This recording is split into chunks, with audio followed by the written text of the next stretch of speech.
नमस्कार, आप देख रहे हैं बिहार तक। मैं हूं आपके साथ सुकन्या सिंह।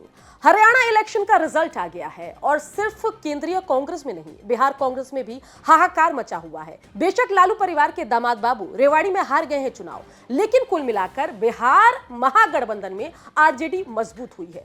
कांग्रेस को अब भी बिहार में बैक सीट पर ही बैठना होगा। स्टीयरिंग आरजेडी के हाथ में आगामी बिहार विधानसभा चुनाव में रहने वाली है और यह मानकर चलना होगा कि आरजेडी जितनी सीट देगी उससे कांग्रेस को बिहार के विधानसभा चुनाव में संतोष करना ही होगा, क्योंकि कांग्रेस का हरियाणा के चुनाव में परफॉर्मेंस खराब रहा है। माना यह जा रहा है कि जीती हुई बाजी जो है कांग्रेस हार गई है और कांग्रेस ने अपने पांव पर कुल्हाड़ी मार लिया है। जनता को विकल्प तो चाहिए था, लेकिन कांग्रेस में वो विकल्प हरियाणा की जनता को दिखाई नहीं दिया। कुल मिलाकर राहुल को एक बार फिर से अपनी लीडरशिप साबित करनी होगी और मानना सबको ये पड़ रहा है कि अगर कांग्रेस को परफॉर्म अच्छा करना है तो क्षेत्रीय क्षत्रपों के साए में रहकर ही कांग्रेस अच्छा परफॉर्म कर सकती है। अगर अकेले दम कांग्रेस को बीजेपी से लड़ना पड़ा तो फिर कांग्रेस कमजोर साबित हो जाती है।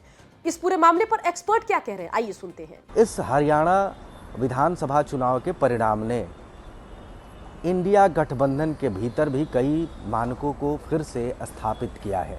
खास करके कांग्रेस जो पिछले कुछ दिनों से अति उत्साहित दिख रही थी लोकसभा चुनाव के बाद, अब उसके उत्साह पर हरियाणा विधानसभा चुनाव के बाद पानी फिर गया है। एक बार फिर से कांग्रेस पर उनके सहयोगी दल अपर हैंड की भूमिका में होंगे। अभी क्या था, लोकसभा चुनाव के बाद ये देखने को मिल रहा था कि कांग्रेस अपने सहयोगी दलों पर, छोटे छोटे क्षेत्रीय पार्टियों पर अपर हैंड बन रही थी। अब ये फिर से पुराना मानक यानी कांग्रेस को क्षेत्रीय पार्टियों के पीछे पीछे चलने वाली नीति पर ही काम करना होगा। 2024 के लोकसभा चुनाव परिणाम के बाद ऐसा लग रहा था कि कांग्रेस हो सकता है कि बिहार में भी आरजेडी से बड़ा हिस्सा मांगने की कोशिश करे। 2020 के विधानसभा चुनाव परिणाम में भी हमने यही देखा था कि कांग्रेस ने हिस्सा तो ज्यादा ले लिया, लेकिन स्ट्राइक रेट कांग्रेस का बेहद खराब रहा। 70 से ज्यादा सीटों पर लड़ने वाली कांग्रेस पार्टी सिर्फ 19 सीट ही 2020 के बिहार विधानसभा चुनाव में जीत पाई। तेजस्वी यादव के दिल में यह बैठ गया कि अगर कांग्रेस को कम हिस्सा 2020 के बिहार विधानसभा चुनाव में हम देते तो शायद आज सीएम तेजस्वी यादव होते।